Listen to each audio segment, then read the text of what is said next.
नमस्कार, आप देख रहे हैं सिटी पोस्ट लाइव और मैं हूं आपके साथ पूजा शर्मा। जन अधिकार पार्टी के सुप्रीमो पप्पू यादव ने तमिलनाडु में हो रहे बिहारियों के साथ अत्याचार पर चुप्पी तोड़ी है। उन्होंने साफ तौर पे कह दिया है कि जिस तरह से बिहारियों के साथ वहां पर व्यवहार किया जा रहा है, इन सब के दोषी है बीजेपी। उन्होंने बीजेपी को भी जमकर सुनाया है और कहा है कि जब दूसरे शहर की बात आती है, जब दूसरे राज्य की बात आती है तो बीजेपी तुरंत पहुंच जाती है उनकी सुरक्षा के लिए, लेकिन जब बिहारियों की बात आती है तो कदम पीछे हटा लेते हैं। जी हां, आपको हम बता दें कि जन अधिकार पार्टी के सुप्रीमो पप्पू यादव महाधरना पे बैठ गए हैं। पटना के गर्दनी बाग पर वो धरना पर बैठे हैं और बीजेपी को जमकर लथाड़ते हुए क्या कुछ कह रहे हैं, पहले आप वो सुने। चाहे गुजरात में हमला हुआ था, सब भाग के है, तब की दोबारा नहीं जाएंगे। महाराष्ट्र में, मणिपुर में, दिल्ली में, हर एक स्टेट में बिहारियों को मारा गया, हर एक प्रदेश में, और सभी जगह आसाम भवन भी जले थे, मणिपुर में हम पर बम भी चली थी, गुजरात में हमको मारने की साजिश भी हुई जब हम उतरे थे बिहारियों को बचाने के लिए। बीजेपी वालों से मैं जानना चाहता हूं, कोरोना में दिल्ली में और अन्य स्टेट में बिहारियों के बिजली पानी को सबको बंद कर दिए थे आप, और हमको मजबूर कर दिए थे रोड पर आने पर 2300 किलोमीटर, मोबाइल पीछे करो यार, और खाना तक हमें नहीं मिली थी। ये दोष कौन था? क्या दिल्ली सरकार ने कभी बिहारियों को अपना समझा? फिर हमको पूरे देश के फैक्ट्री वाले, पैसे वाले 3 गुना दाम देकर प्लेन से और बस कोचिंग भेज के हमको बुला लिए।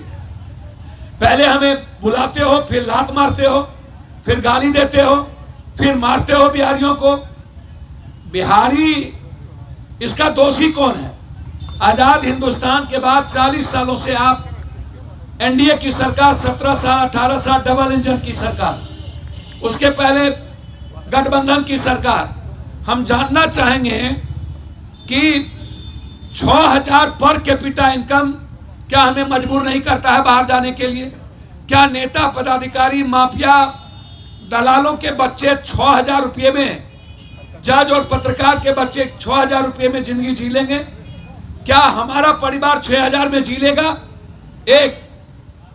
दूसरी चीज, आप कंप्लीट रूप से बिहार को गाली गलौज का अखाड़ा बना दिए हो। माँ, बहन, बेटी, रोटी, जाति को गाली देना, हिंदू मियाँ को गाली देना, आस्था को, कुरान को, राम को, रामायण को।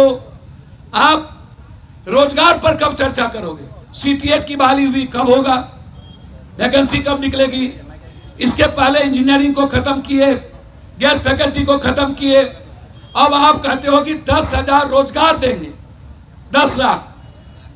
अब नौकरी का सवाल कब आएगा? कई लोगों की आएगी?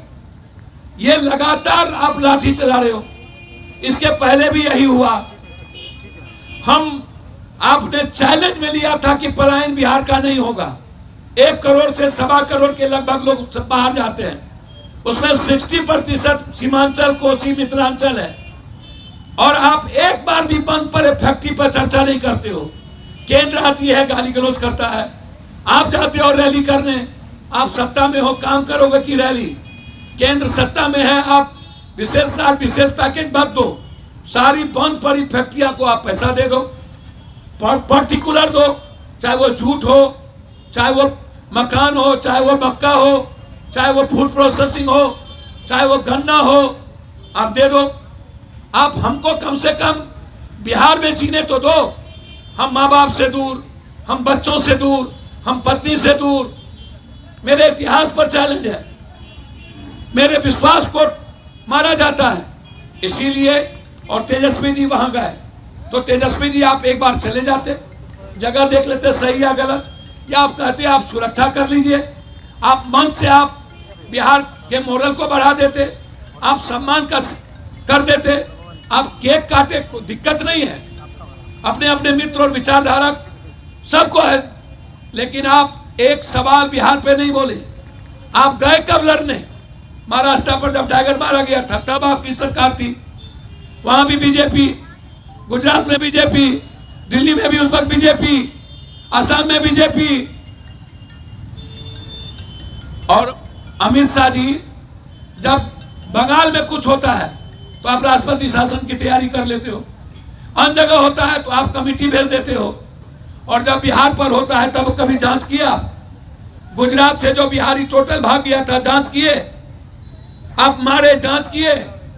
तमिलनाडु में आपने कमेटी भेजी, आप सदन में गाली गलौज कर रहे हो, शीशे के घर में रख के पत्थर फेंकेंगे आप? कौन आपको रोका? केंद्र जब आपका है तो आप जांच ना करिए, राजनीति क्यों? मेरे 6 ट्वीट के बाद आपका नींद क्यों जगता है? आज क्या जिम्मेदारी पड़ी जन अधिकार पार्टी को, पूरे देश की आवाम को बिहार पर हो रहे जुल्म के खिलाफ आवाज उठाने के लिए हमें यहां बैठना पड़ा। हम डिमांड करते हैं कि आप डीजीपी की भूमिका, वहां के सरकार की भूमिका, और यह सुनिश्चित करिए फिर कभी बिहारियों पर कहीं जुल्म नहीं होगा। बिहारी के पलायन को रोकिए, आप गाली गलौज बंद करिए। और यहां आके ट्वीट कर दिए तेजस्वी दिया डीजी का लगा करके कि कहीं कुछ नहीं हुआ। आप जाइए ना जमुई, एक एक लोग तमिलनाडु से जहां जहां से आ रहे हैं जाके पूछिए, उनकी पीड़ा में शेयरदार होइए। ट्रेन में पीटे जा रहे हैं, इसके पहले कोरोना में आप ट्रेन का बाथरूम का पानी पिला दिए, आप गड्ढे का पानी पिला दिए, सड़कों पर हमको बेमौत मारे, हम मरते गए, और फिर बिहारी गाली सुनने को पैदा हो गया। ये इसके जिम्मेदार कौन है? नेता, सिस्टम। इन लोगों को बेटा बेटी को मुख्यमंत्री बनना है। कुशवाहा, यादव, राम, तेली, सौ, चौधरी, पासवान, मुशर्रफ को मुख्यमंत्री बनना है। इन लोगों की चिंता बिहारी 14 करोड़ नहीं है, इन लोगों की चिंता है कि हम मुख्यमंत्री कैसे बने, हमारा बेटा बेटी मुख्यमंत्री कैसे बने। ये लोग की चिंता सिर्फ सियासत है, गाली गलौज है। कब तक बिहार को गाली गलौज में झोंकोगे? कब तक बिहार को जाट हिंदू मियां में झोंकोगे? कब तक बिहार में मां बहन जात पात की होगी? कब तक बिहार को आर्थिक आजादी नहीं मिलेगी? हमें पॉलिटिकल फ्रीडम नहीं चाहिए, हमें इकोनॉमिकल फ्रीडम चाहिए। तो सुना आपने पप्पू यादव क्या कुछ कह रहे थे। साफ तौर पर उन्होंने कहा है कि जिस तरह से यहाँ बिहार सरकार मजदूरों को जो वेतन मुहैया कराती है उससे उनका घर नहीं चलने वाला है, जिसकी वजह से वो दूसरे राज्य में पलायन करते हैं। उन्हें 6,000 रुपया दिया जाता है उनके मेहनताना का, जिससे उनका भरण पोषण होना संभव नहीं है। इसी के साथ साथ उन्होंने कहा है कि हमें 4,000 नहीं, हमें 40,000 चाहिए। और एक बड़ी बात ऐलान की है उन्होंने, साफ तौर पे कहा है कि अगर उन्हें सुरक्षा मुहैया नहीं कराया जाएगा तो वो खुद चेन्नई के लिए रवाना होंगे। आगे और क्या कुछ कह रहे थे पप्पू यादव वो आपने सुना। तो फिलहाल के इस अपडेट में बस इतना ही। अब देखना होगा कि आगे क्या कुछ निकल कर आता है। जो कुछ भी निकल कर आता है बताते हैं आपको अगली अपडेट में। तब तक के लिए इस वीडियो को लाइक करें, शेयर करें, और अगर आप हमारे चैनल पे नए हैं तो चैनल को सब्सक्राइब करना ना भूलें। धन्यवाद।